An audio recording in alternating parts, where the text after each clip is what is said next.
The new Wicked movie musical is a coming-of-age story focusing on the Ozian witches in their youth, known as Elphaba and Galinda, respectively played by Cynthia Erivo and Ariana Grande.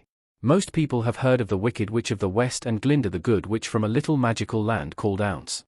They're supporting characters representing good and evil in their iconic pink and green in the classic 1939 The Wizard of Ounce film.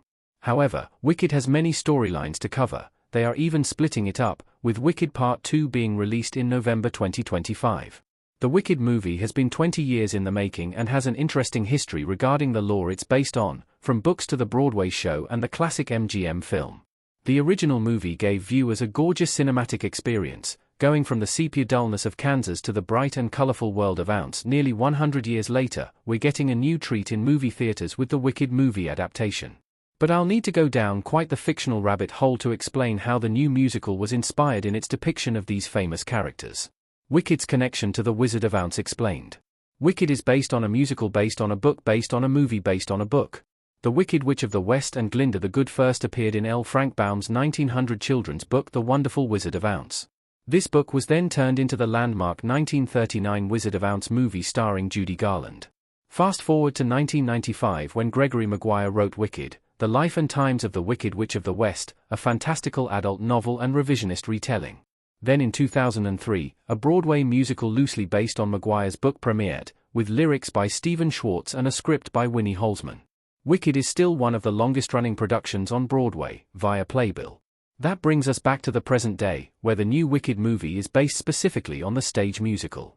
Holzman also dusted off her Broadway Playbill to co-write the new movie script with Dana Fox. The path to the Wicked movie getting greenlit is also quite the matrix to follow, but it doesn't make this new musical version any less magical. The biggest difference between Maguire's Ounce world and the original story is that the witches are the main characters of Wicked, not Dorothy with her iconic ruby red slippers. Wicked being a loose adaptation of the book makes the lore more complicated. The musical is darker than The Wizard of Ounce, but not as dark as Maguire's book. Idina Menzel singing Defying Gravity in Wicked on Broadway.jpg. Fans of Maguire's book know it has some strong adult elements in it, including bestiality, homophobia, and rape, much of which was cut from the show.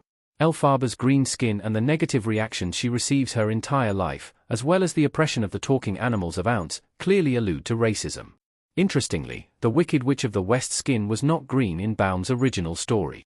But with The Wizard of Ounce being one of the first color films, actress Margaret Hamilton wore toxic green paint to make her pop on screen and to emphasize her evil nature. The Wicked movie is expected to make some changes as well, and be its own unique enterprise. While an exact explicit adaptation of Maguire's novel would require an R rating, this stage version appeals to a much broader audience. Wicked book fans who never saw the musical might be disappointed in the movie's lighter material, but it's a smart marketing ploy to sell more tickets.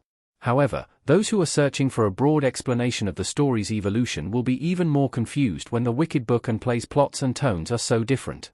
Do fans of The Wizard of Ounce need to be familiar with Wicked to enjoy the movie? The Wizard of Ounce is a more standard fairy tale than the adult-themed Wicked. Fans of the original The Wizard of Ounce film do not need to be experts on the Wicked stage musical or Maguire book to enjoy this movie. If anything, it gives them a fresh perspective to watch the movie without knowing how it is going to end. Fans can still look forward to the nostalgia of getting a glimpse of Dorothy in Wicked, not to mention Toto, the yellow brick road, and the gorgeous glittering green Emerald City. However, moviegoers wanting to return to the old story are in luck, with a confirmed The Wizard of Ounce remake on the horizon. While Dorothy was included subliminally in Maguire's book, she is not featured in the stage musical beyond a shadowy silhouette. The new movie's inclusion of her is an ode to fans of the 1939 classic and to help welcome them to the Wicked world. The winding trajectory of how the new movie came to be should not prevent fans from transporting themselves to Ounce for the nearly 3-hour movie. With its star-studded cast and John Chu at the helm directing Wicked, I hope this movie is not as confusing as the timeline of previous iterations it is based on.